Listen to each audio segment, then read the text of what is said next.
ہسپتال میں بچے کی پیدائش کے بعد میری بیوی کا انتقال ہو گیا۔ میں لاش لینے گیا تو وہاں کی نرس نے چپکے سے میری جیب میں ایک کاغذ ڈال دیا۔ باہر آ کر میں نے پڑھا تو لکھا تھا، ان کی موت اتفاقی نہیں تھی، انہیں انجیکشن دے کر مارا گیا ہے اور یہ آرڈر دینے والا شخص تمہارا سگا۔ آج میرے ہاتھ کانپ رہے ہیں اور باہر موسلا دھار بارش ہو رہی ہے، مگر میرے اندر جو آگ لگی ہے اسے دنیا کا کوئی پانی نہیں بجھا سکتا، کیونکہ آج میں نے اپنی زندگی کی سب سے بڑی محبت کو اپنی آنکھوں کے سامنے دم توڑتے دیکھا ہے، اور میری گود میں اس وقت میری نوزائیدہ بیٹی ہے جو اپنی ماں کی گرمی کو ترس رہی ہے، مگر اسے خبر نہیں کہ اس کا باپ اس وقت کس جہنم سے گزر رہا ہے۔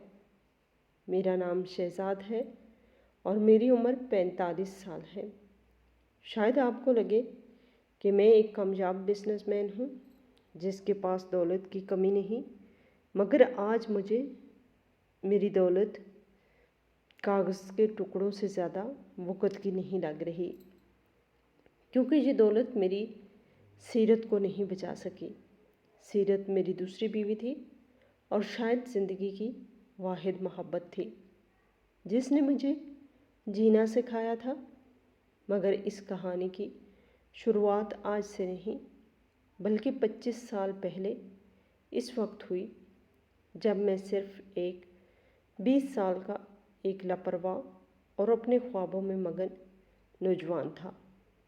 میرا تعلق ایک روایتی اور خاندانی پس منظر رکھنے والے گھرانے سے تھا، جہاں باپ کا حکم پتھر کی لکیر ہوتا تھا۔ میری شادی میرے والدین نے میری مرضی کے خلاف خاندان میں ہی کر دی تھی۔ میں اس وقت کچا تھا اور بغاوت کی ہمت نہیں رکھتا تھا۔ لڑکی میرے چچا کی بیٹی تھی، سیدھی سادھی گھریلو اور دیہاتی ماحول میں پلی بڑھی، جبکہ میں شہر کی یونیورسٹی کا طالب علم تھا۔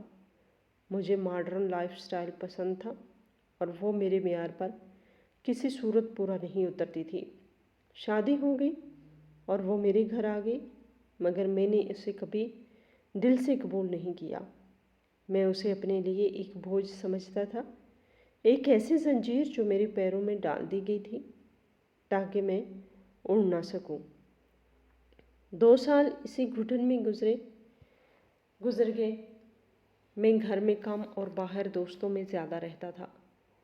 وہ بیچاری خاموشی سے میرے رویے سہتی رہی اور پھر 2 سال بعد ہمارا بیٹا پیدا ہوا۔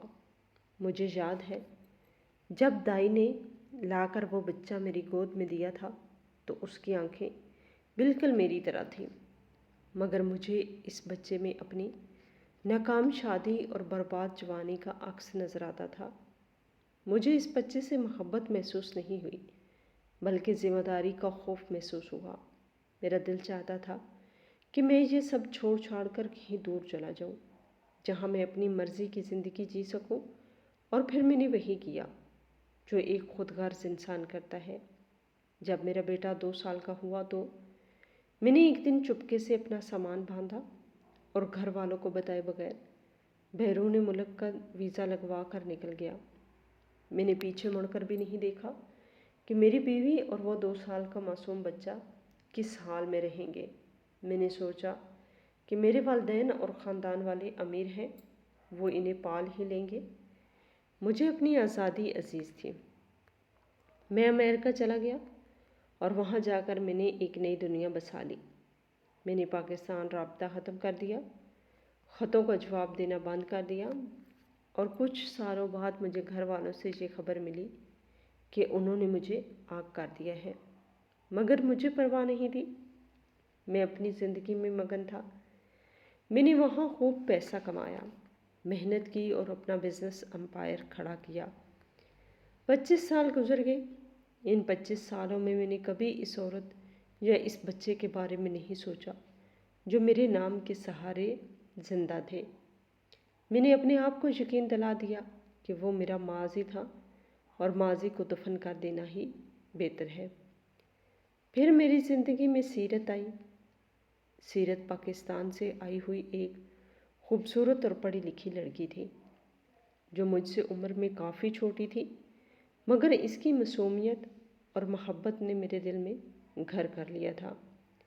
میں 45 سال کا تھا اور وہ 25 سال کی، مگر محبت عمر نہیں دیکھتی۔ میں نے سیرت سے شادی کر لی اور یہ میری زندگی کا سب سے حسین دور تھا۔ سیرت میرے ماضی سے انجان تھی۔ میں نے اسے کبھی نہیں بتایا کہ پاکستان میں میری ایک بیوی اور جوان بیٹا بھی ہو سکتا ہے۔ میں نے اسے کہا کہ میں اکیلا ہوں۔ سیرت کو پاکستان واپس جانے کا بہت شوق تھا۔ وہ چاہتی تھی کہ ہمارا بچہ اپنے وطن کی مٹی میں پیدا ہو۔ میں اس کی محبت میں اتنا گرفتار تھا کہ میں نے اس کی یہ ضد مان لی اور 25 سال بعد میں پاکستان واپس آ گیا۔ میں نے لاہور کے سب سے مہنگے علاقے میں بنگلہ خریدا اور ہم وہاں رہنے لگے۔ سیرت امید سے تھی اور ہم دونوں نئے آنے والے مہمان کے لیے بہت پرجوش تھے۔ میں اپنی پرانی زندگی کو مکمل طور پر بھول چکا تھا۔ مجھے لگتا تھا کہ اب مجھے کوئی نہیں ڈھونڈ سکتا، اور ویسے بھی وہ پرانے لوگ شاید مر کھپ گئے ہوں گے یا گاؤں میں کہیں رول رہے ہوں گے۔ میری دنیا اب صرف سیرت اور میرے آنے والا بچہ تھا۔ جب سیرت کی ڈلیوری کے دن قریب آئے تو میں نے شہر کے سب سے بہترین اور مہنگے پرائیویٹ ہسپتال کا انتخاب کیا۔ میں کوئی رسک نہیں لینا چاہتا تھا۔ جس دن سیرت کو درد ذات شروع ہوا، میں اسے لے کر اسپتال بھاگا۔ وہ درد سے کرا رہی تھی، مگر اس کے چہرے پر ممتا کا نور تھا۔ ڈاکٹرز نے اسے فوری طور پر لیبر روم میں شفٹ کر دیا۔ میں باہر کوریڈور میں بے چینی سے ٹہل رہا تھا۔ ہر گزرتا لمحہ مجھ پہ بھاری تھا۔ کچھ دیر بعد ایک نرس باہر آئی اور اس نے آ کر بتایا کہ کیس تھوڑا پیچیدہ ہے اور ہمیں آپریشن کرنا پڑے گا۔ میں نے کہا جو مرضی کرو، بس میری بیوی اور بچے کو بچا لو، پیسے کی کوئی پرواہ نہیں۔ آپریشن تھیٹر کی لائٹ آن ہوئی اور میرا دل زور زور سے دھڑکنے لگا۔ مجھے عجیب سے وسوسے آنے لگے، حالانکہ سب کچھ نارمل تھا۔ ڈاکٹرز کی ٹیم اندر تھی۔ تقریباً 2 گھنٹے بعد آپریشن تھیٹر کا دروازہ کھلا اور ایک سینئر ڈاکٹر باہر آیا۔ اس کے چہرے پر ماسک تھا اور صرف اس کی آنکھیں نظر آ رہی تھی۔ وہ آنکھیں عجیب طرح کی سرد اور بے رحم تھیں۔ اس نے مجھے دیکھا اور ہلکا سا سر ہلایا۔ پھر پیچھے سے نرس ایک ننھی سی بچی کو لے کر آئی جو رو رہی تھی۔ نرس نے بچی میرے حوالے کی اور کہا مبارک ہو، بیٹی ہوئی ہے۔ میں نے بیٹی کو سینے سے لگایا اور بے اختیار ڈاکٹر سے پوچھا میری بیوی کیسی ہے؟ ڈاکٹر کی آنکھوں میں ایک عجیب سی چمک آئی۔ اس نے اپنی جیب میں ہاتھ ڈالا اور ایک فائل نکال کر نرس کو دی اور سرد لہجے میں کہا، ہم معذرت خواہ ہیں، ہم انہیں بچا نہیں سکے۔ ان کا دل اچانک فیل ہو گیا تھا۔ یہ الفاظ میرے لیے کسی بم دھماکے سے کم نہیں تھے۔ میرے پیروں تلے سے زمین نکل گئی۔ میں چیخا، یہ کیسے ہو سکتا ہے؟ وہ بالکل ٹھیک تھی، اسے دل کی کوئی بیماری نہیں تھی۔ ڈاکٹر نے کوئی جواب نہیں دیا اور خاموشی سے وہاں سے چلا گیا۔ میں دیوانہ وار آپریشن تھیٹر کے باہر بھاگا۔ وہاں اسٹریچر پر سیرت کی لاش پڑی تھی۔ اس کا چہرہ سفید پڑ چکا تھا، جیسے کسی نے اس کے جسم سے خون کا آخری قطرہ بھی نچوڑ لیا ہو۔ میں اس سے لپٹ کر دہاڑے مار مار کر رونے لگا۔ میری دنیا اجڑ چکی تھی۔ میری خوشیوں کا محل جو میں نے تعمیر کیا تھا وہ ایک لمحے میں مسمار ہو گیا تھا۔ عملہ مجھے باہر نکالنے کی کوشش کر رہا تھا، مگر میں لاش چھوڑنے کو تیار ہی نہیں تھا۔ مجھے یقین نہیں آ رہا تھا جو ہنستی کھیلتی لڑکی اسپتال آئی تھی وہ اب ایک بے جان لاش بن چکی ہے۔ میں نے اسپتال انتظامیہ پر غصہ کیا، شور مچایا، مگر انہوں نے اسے قدرتی موت قرار دے کر مجھے خاموش کروا دیا۔ مجھے لاش لے جانے کا کہا گیا۔ میں ٹوٹے ہوئے وجود کے ساتھ ایمبولینس کا انتظام کرنے باہر نکلا۔ میری گود میں میری بیٹی تھی جو ماں کے بغیر دنیا میں آئی تھی۔ جب میں کاغذی کارروائی مکمل کر کے لاش لینے واپس گیا تو وہاں موجود ایک ادھیڑ عمر نرس، جس کے چہرے پر ہوائیاں اڑی ہوئی تھی، میرے قریب آئی اور بار بار ادھر ادھر دیکھ رہی تھی، جیسے اسے ڈر ہو کہ کوئی اسے دیکھ نہ لے۔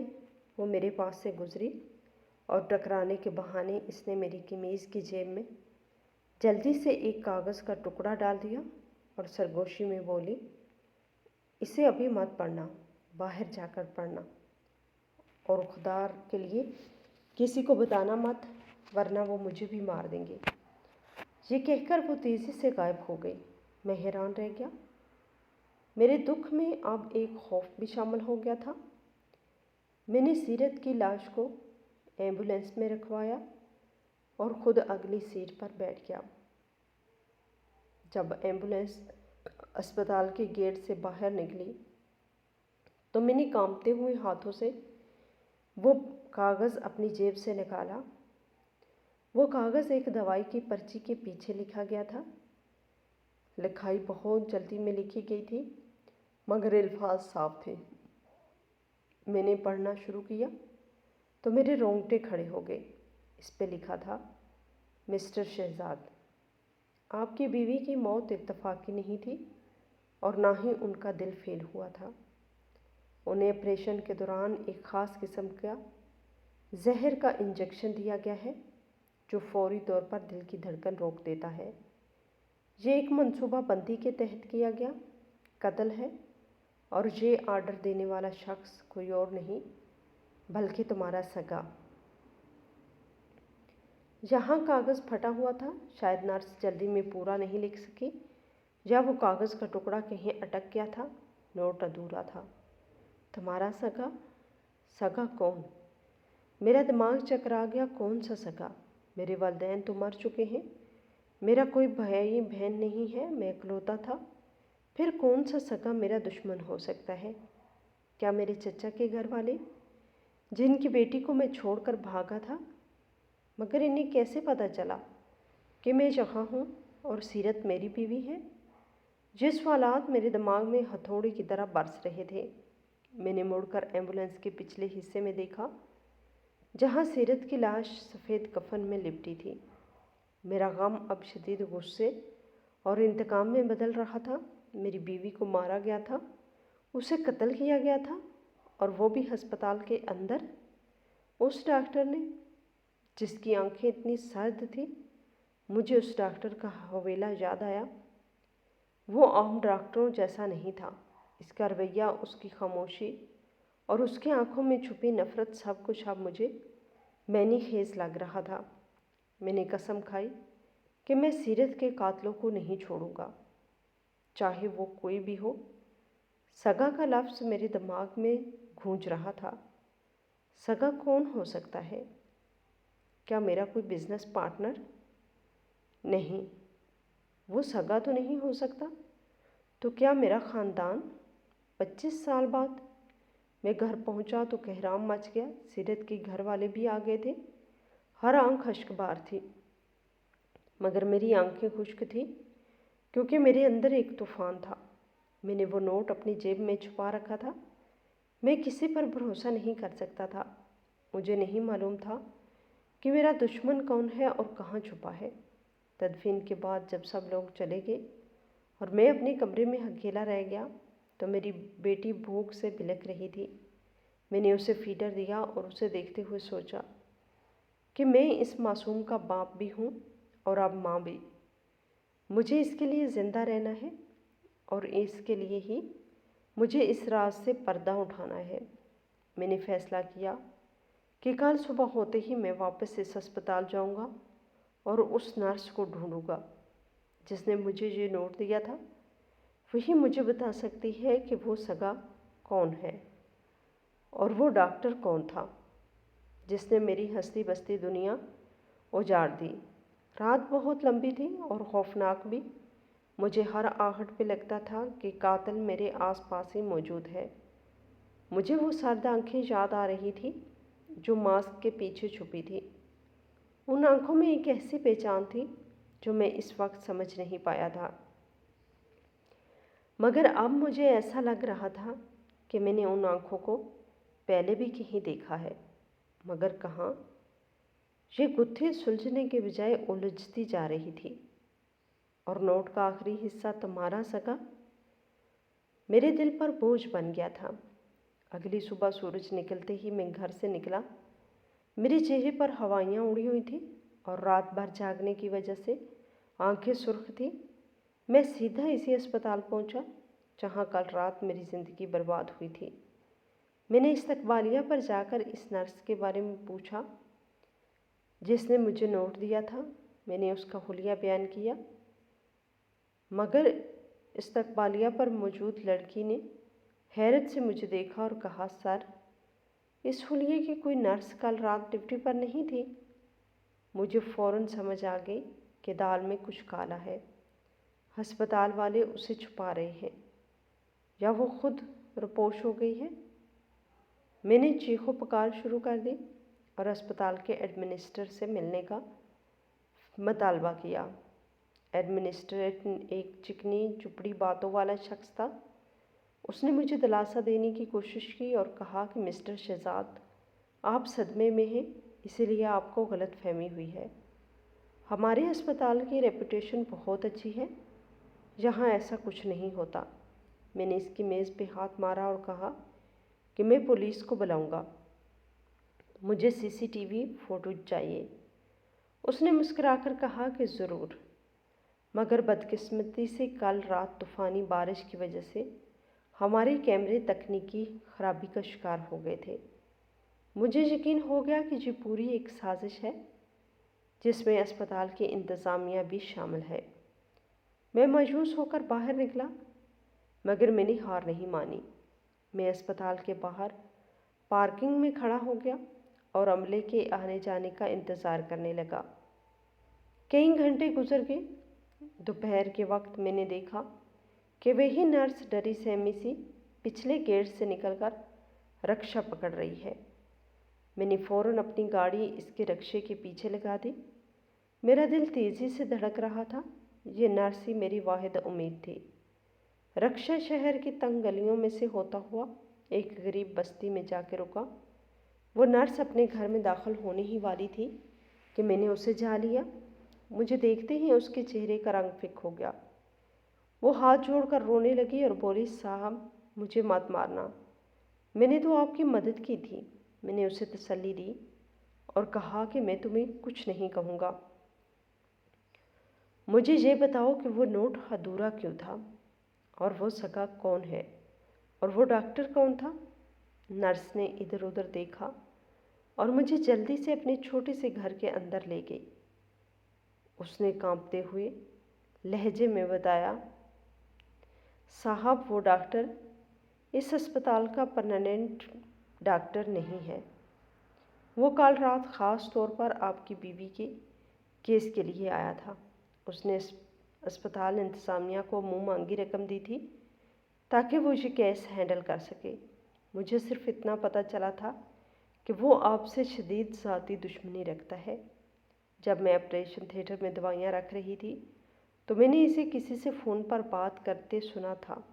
وہ کہہ رہا تھا، آج اس کا سب سے قیمتی کھلونا ٹوٹے گا تو اسے پتہ چلے گا کہ درد کیا ہوتا ہے۔ میں نے جب اسے انجیکشن بدلتے دیکھا تو میں سمجھ گئی کہ وہ بیگم صاحبہ کو مارنے والا ہے۔ میں نے روکنے کی کوشش کی تو اس نے مجھے دھمکی دی کہ اگر میں نے منہ کھولا تو وہ میرے بچوں کو مار دے گا۔ صاحب، وہ بہت خطرناک آدمی ہے۔ اس کی آنکھوں میں خون تھا۔ میں نے بے صبری سے پوچھا، مگر وہ ہے کون؟ اس کا نام کیا ہے؟ ڈاکٹر نے کہا، فائل پر اس کا نام ڈاکٹر احمر لکھا تھا، مگر مجھے لگتا ہے کہ وہ اس کا اصلی نام نہیں تھا۔ جاتے ہوئے میں نے اسے فون پہ یہ کہتے سنا تھا کہ کام ہو گیا ہے، اب وہ ساری زندگی تڑپے گا، بالکل ویسے ہی جیسے میں تڑپا ہوں تھا۔ اور صاحب، وہ نوٹ میں نے جلدی میں لکھا تھا۔ جب میں لکھ رہی تھی کہ آرڈر دینے والا کون ہے تو ڈاکٹر آ گیا اور مجھے کاغذ چھپانا پڑا، اسی لیے بات ادھوری رہ گئی۔ مگر مجھے یقین ہے کہ آپ کا کوئی بہت قریبی ہے، کیونکہ اس نے فون پہ کہا تھا کہ خون کا بدلہ خون سے لیا ہے۔ نرس کی باتوں نے میرے ذہن میں مزید طوفان برپا کر دیا۔ خون کا بدلہ خون؟ ڈاکٹر احمر، میں نے اپنی پوری زندگی کے دشمنوں کی فہرست بنائی، مگر ایسا کوئی نہیں تھا جو میری بیوی کو مار کر اتنا خوش ہو۔ میرا دماغ بار بار میری ماضی کی طرف جا رہا تھا۔ 25 سال پہلے کی وہ حویلی، وہ زبردستی کی شادی، وہ بچہ جسے میں چھوڑ آیا تھا، کیا وہ لوگ؟ نہیں، وہ تو گاؤں کے سیدھے سادے لوگ تھے۔ وہ اتنا بڑا جال کیسے بچھا سکتے ہیں؟ اور میرا بیٹا تو اب 27 سال کا ہوگا، وہ تو مجھے پہچانتا بھی نہیں ہوگا۔ تو پھر یہ کون ہے؟ میں نے نرس کو پیسے دیے اور اسے اس ڈاکٹر کا حلیہ تفصیل سے بتایا۔ قد لمبا تھا۔ اس نے مجھے بتایا کہ اس نے یہ بھی کہا تھا کہ شکر ہے تمہارا کلینک ہمارے ہاسپٹل کے پاس تھا، اسی لیے جلدی آ گئے۔ اس عورت نے مجھے اپنی بیٹی کا واسطہ دیا کہ اس کا نام کہیں نہ آئے۔ میں اسے وعدہ کر کے باہر نکل آیا اور عہد کیا کہ میں اس سے ملوں گا، میں اس سے پوچھوں گا کہ اس نے ایسا کیوں کیا۔ میں نے اپنی پستول نکالی اور رات کے اندھیرے میں اس کے کلینک کی طرف روانہ ہو گیا۔ میرا دماغ سن تھا، مجھے سمجھ نہیں آ رہی تھی کہ آخر وہ کون تھا۔ ہاسپٹل کے قریب مجھے ایک ہی کلینک نظر آیا، کیونکہ آس پاس کوئی کلینک نہیں تھا سوائے اس کے۔ رات کا پچھلا پہر تھا اور آسمان پر بجلی کی کڑک نے ایک خوفناک سما باندھ رکھا تھا۔ بارش تھمنے کا نام نہیں لے رہی تھی، بالکل میرے اندر کے طوفان کی طرح جو میرے اعصاب کو توڑ رہا تھا۔ میں اپنی گاڑی میں بیٹھا ڈاکٹر احمر کے کلینک کے باہر موجود تھا۔ میرا جسم بھیگ چکا تھا، مگر مجھے سردی کا احساس نہیں ہو رہا تھا، کیونکہ میرے خون میں انتقام کی آگ دوڑ رہی تھی۔ میرے کوٹ کی جیب میں میرا وہ ریوالور موجود تھا جسے میں نے سالوں سے ہاتھ نہیں لگایا تھا، مگر آج مجھے اس کی ضرورت تھی، کیونکہ آج میں ایک باپ نہیں بلکہ ایک اجڑا ہوا شور تھا جو اپنی محبوب بیوی کے قاتل سے حساب لینے آیا تھا۔ میں نے گاڑی کا دروازہ کھولا اور کیچڑ میں پاؤں رکھتا ہوا کلینک کے پچھلے دروازے کی طرف بڑھا۔ گلی میں گھپ اندھیرا تھا، صرف کبھی کبھار بجلی چمکتی تو سامنے کا منظر دکھائی دیتا۔ مجھے معلوم تھا کہ وہ اندر ہے۔ میں نے جاسوس کے ذریعے کنفرم کیا تھا کہ وہ رات کو اپنے کلینک میں اکیلا بیٹھتا ہے۔ میں نے پچھلے دروازے کے لاک پر ایک زوردار ضرب لگائی۔ پرانا تالا ٹوٹ کر گر گیا اور میں نے آہستگی سے دروازہ کھولا۔ اندر قدم رکھتے ہی مجھے اسپتال جیسی خاص بو آئی، اسپریٹ اور دوائیوں کی ملی جلی بو، جو اب مجھے موت کی بو لگ رہی تھی۔ کوریڈور میں مدھم روشنی تھی اور سناٹا اتنا تھا کہ مجھے اپنی ہی سانسوں کی آواز سنائی دے رہی تھی۔ میں دیوار کے ساتھ لگ کر آگے بڑھا۔ میرا رخ اس کے مین آفس کی طرف تھا، جہاں سے روشنی کی ایک ہلکی لکیر باہر آ رہی تھی۔ میرا دل زور زور سے دھڑک رہا تھا، مگر خوف سے نہیں بلکہ اس بے چینی سے کہ اب میں اس چہرے کو بے نقاب کرنے والا ہوں جس نے میری زندگی برباد کی۔ میں آفس کے دروازے پر پہنچا اور ایک لمحے کے لیے رکا۔ میں نے گہری سانس لی اور پھر اپنی پوری طاقت سے دروازہ کھول کر اندر داخل ہوا اور ساتھ ہی اپنا ریوالور سیدھا سامنے بیٹھے شخص کی طرف تان لیا۔ ہاتھ اوپر کر لو اور اپنی جگہ سے ہلنے کی کوشش مت کرنا، میں نے دہاڑ کر کہا۔ سامنے منظر کچھ ایسا تھا کہ ڈاکٹر زریاب اپنی بڑی سی گھومنے والی لیدر کی کرسی پر نہایت اطمینان سے بیٹھا ہوا تھا۔ اس کے سامنے میز پر ایک لیمپ جل رہا تھا جس کی روشنی براہ راست اس کے چہرے پر پڑ رہی تھی۔ اس کے ہاتھ میں ایک مہنگا فاؤنٹین پین تھا جس سے وہ اپنی انگلیوں میں بڑی مہارت سے گھما رہا تھا۔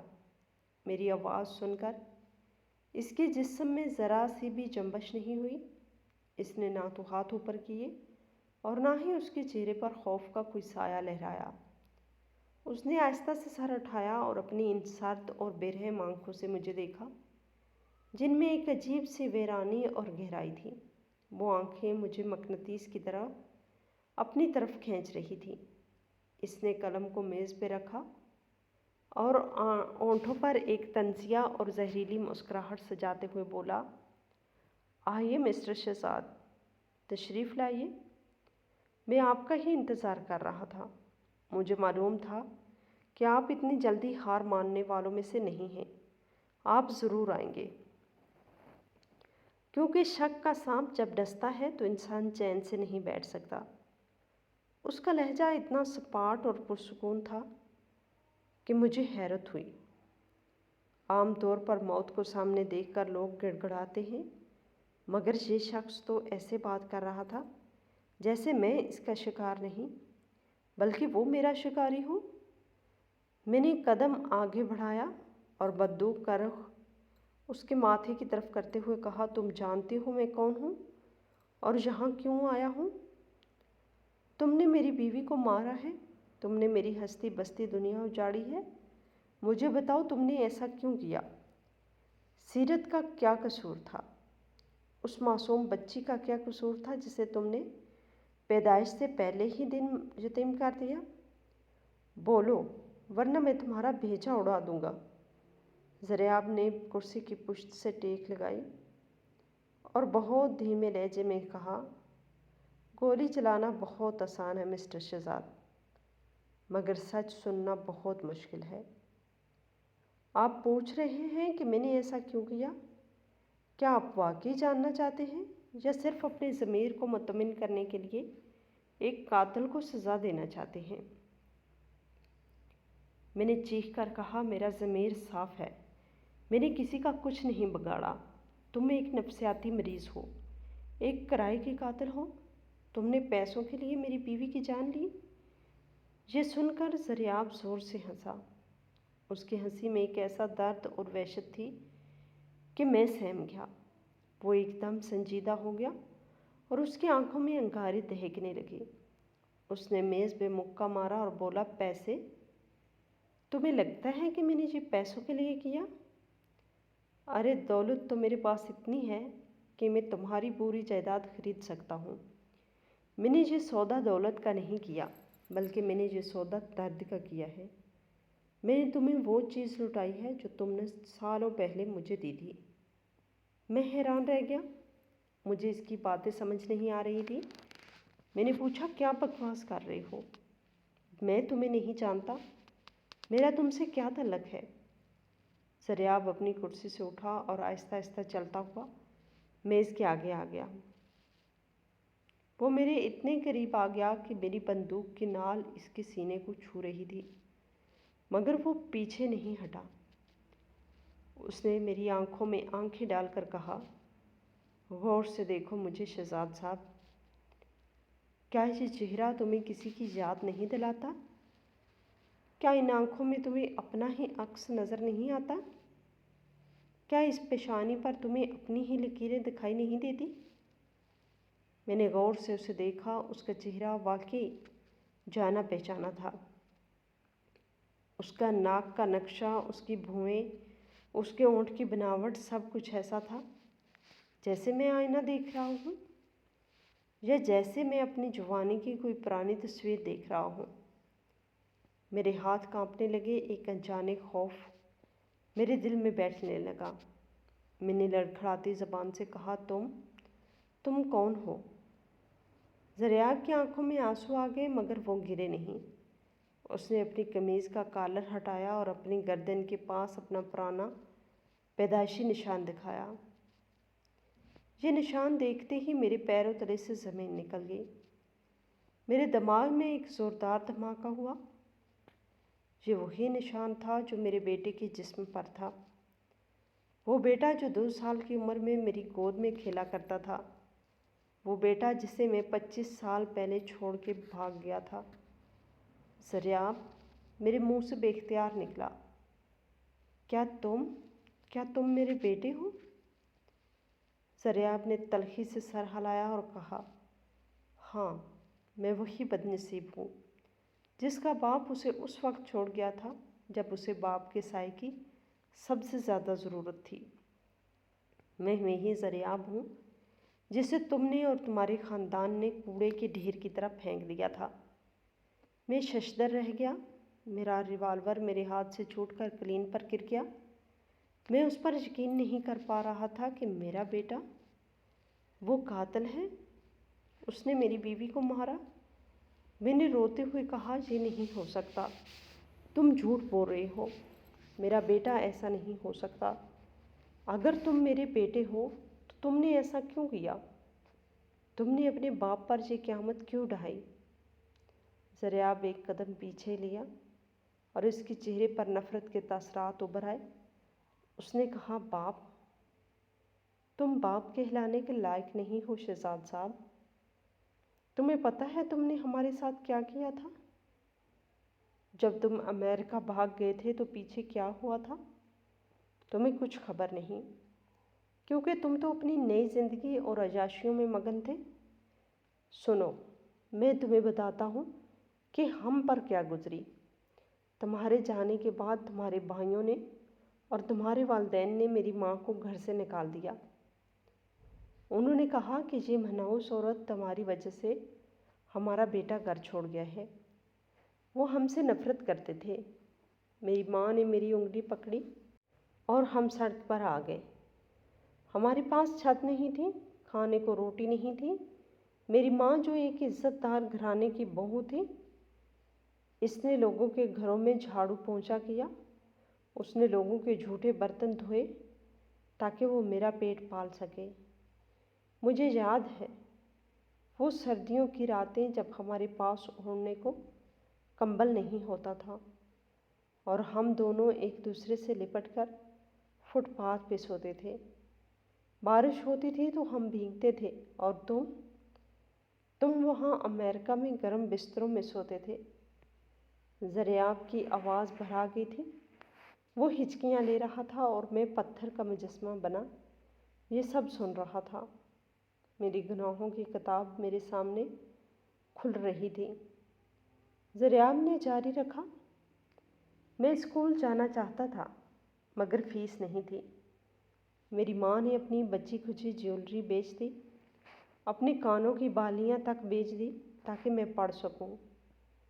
میں نے ٹاٹ والے اسکولوں میں پڑھا، میں نے دوسرے بچوں کے پرانے کپڑے پہن کر زندگی گزاری۔ لوگ مجھے طعنہ دیتے تھے کہ اس کا باپ بگھوڑا ہے، اس کا باپ اسے چھوڑ کر بھاگ گیا ہے۔ میں ہر روز روتا تھا اور ماں سے پوچھتا تھا کہ میرا بابا کب آئے گا۔ وہ مجھے جھوٹی تسلیاں دیتی تھی کہ وہ آئیں گے، بہت جلد آئیں گے اور ڈھیر سارے کھلونے لائیں گے، مگر تم نہیں آئے۔ سال گزرتے گئے اور میری ماں بوڑھی ہوتی گئی، اس کی کمر جھک گئی، لوگوں کے کپڑے دھو دھو کر اس کے ہاتھ چھلنی ہو گئے تھے۔ پھر اسے بیماری نے گھیر لیا، اسے کینسر ہو گیا تھا شہزاد صاحب۔ کینسر؟ وہ درد سے چیختی تھی، پوری پوری رات تڑپتی تھی، مگر ہمارے پاس ڈاکٹر کی فیس تو دور کی بات، دوائی کے پیسے بھی نہیں تھے۔ میں سول ہسپتالوں کی لائنوں میں دھکے کھاتا تھا، بھیک مانگتا تھا تاکہ اسے ایک پین کلر کا انجیکشن لگوا سکوں، مگر کوئی نہیں سنتا تھا۔ اور تم جہاں واپس آئے تو اپنی نئی نویلی دلہن کے ساتھ آئے۔ تم نے جہاں بنگلہ خریدا، تم نے عیش و عشرت کی زندگی شروع کی۔ تمہیں خبر بھی نہیں ہوئی کہ چند گلیوں کے فاصلے پر تمہاری پہلی بیوی ایڑیاں رگڑ رگڑ کر مر رہی ہے۔ میں زمین پر بیٹھ گیا اور اپنا سر ہاتھوں میں تھام لیا۔ میرے آنسو نہیں رک رہے تھے، مجھے اپنی غلطیوں کا احساس شدت سے ہو رہا تھا۔ میں واقعی ایک مجرم تھا، میں نے ایک زندگی برباد کر دی تھی۔ ذریعاب میرے پاس نیچے بیٹھ گیا اور میرے کان میں سرگوشی کرتے ہوئے بولا، جس رات میری ماں مری تھی، اس رات اس نے آخری بار تمہارا نام لیا تھا۔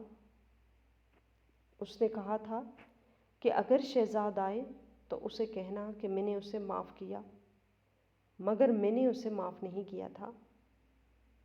میں نے اپنی ماں کی ٹھنڈی لاش پر ہاتھ رکھ کر قسم کھائی تھی کہ میں اس شخص کو زندہ نہیں چھوڑوں گا، مگر پھر میں نے سوچا کہ موت تو بہت آسان ہے، ایک گولی اور کھیل ختم۔ میں تمہیں مارنا نہیں چاہتا تھا، میں تمہیں وہ درد دینا چاہتا تھا جو میں نے اور میری ماں نے سہا ہے۔ میں تمہیں تڑپانا چاہتا تھا۔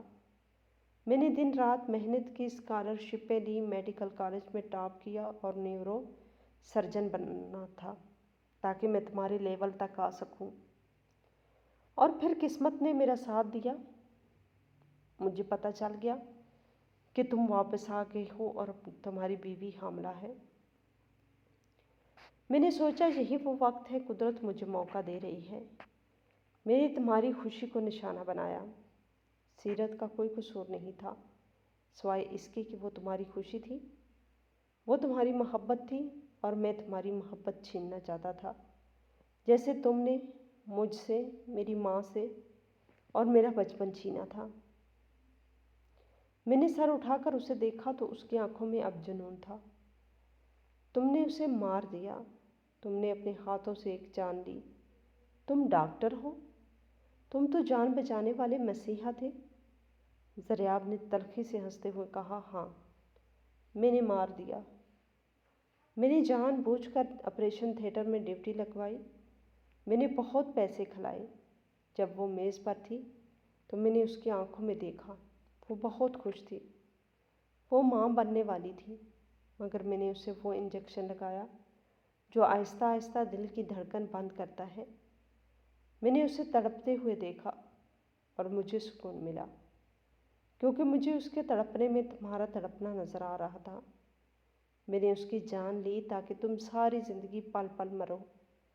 یہ سب سن کر میرا دل پھٹ رہا تھا۔ یہ میرا ہی خون تھا جو میرے سامنے ایک درندہ بن کر کھڑا تھا۔ میں نے جیب سے وہ نرس والا کاغذ نکالا جو اب پسینے سے بھیگ چکا تھا۔ میں نے اسے زریاب کے سامنے لہرایا اور ٹوٹی ہوئی آواز میں کہا، اس نوٹ میں لکھا تھا کہ یہ آرڈر دینے والا میرا سگا۔ زریاب نے میری بات کاٹ دی۔ اس نے میری جیب سے قلم نکالا اور میرے ہاتھ سے وہ کاغذ چھین لیا۔ اس نے میز پہ کاغذ رکھا اور تیزی سے اس پر کچھ لکھا۔ پھر اس نے وہ کاغذ میری آنکھوں کے سامنے کر دیا اور وہاں لکھا کہ یہ آرڈر دینے والا شخص تمہارا سگا بیٹا ہے۔ اس نے کہا، ہاں، تمہارا سگا بیٹا، وہی بیٹا جسے تم نے رد کر دیا تھا۔ آج اسی بیٹے نے تمہاری جڑوں کو کاٹ دیا ہے۔ اب جاؤ شہزاد صاحب، گھر جاؤ۔ وہاں ایک یتیم بچی تمہارا انتظار کر رہی ہے، اسے سینے سے لگاؤ، اور جب بھی تم اس کا چہرہ دیکھو گے تمہیں میں یاد آؤں گا اور تمہیں سیرت کی لاش یاد آئے گی۔ یہ میرا انتقام ہے۔ اب تم زندہ رہو گے مگر ایک زندہ لاش کی طرح۔ میں اٹھ کھڑا ہوا۔ مجھ میں مزید سننے کی طاقت نہیں تھی۔ میں لڑکھڑاتا ہوا دروازے کی طرف بڑھا۔ میرا پورا وجود کانپ رہا تھا۔ میں نے مڑ کر دیکھا، زریاب اب بھی وہیں سکون سے کھڑا تھا۔ اس کے چہرے پر ایک عجیب سا سکون تھا، جیسے سالوں کا بوجھ اتر گیا ہو۔ میں بارش میں باہر نکل آیا۔ بارش میرے آنسو چھپا رہی تھی۔ میں نے سوچا تھا کہ میں قاتل کو سزا دوں گا، مگر یہاں تو میں خود سب سے بڑا مجرم نکلا تھا۔ میں اپنی گاڑی میں بیٹھا اور اسٹیئرنگ پر ہاتھ رکھ کر دہاڑے مار مار کر رونے لگا۔ میری بیٹی گھر پر میرا انتظار کر رہی تھی، وہ بیٹی جس کی ماں کو میرے ماضی نے نگل لیا تھا۔ یہ مکافات عمل تھا جو پلٹ کر آیا تھا اور اس نے سب کچھ تہس نہس کر دیا تھا۔ میں نے گاڑی سٹارٹ کی اور ویران سڑک پر چل نکلا۔ میرے پیچھے کلینک کی لائٹس جل رہی تھی جہاں میرا بیٹا، میرا دشمن، میرا جج اور میرا جلاد بیٹھا تھا۔ کہانی ختم ہو چکی تھی مگر میرا عذاب اب بھی شروع ہوا تھا۔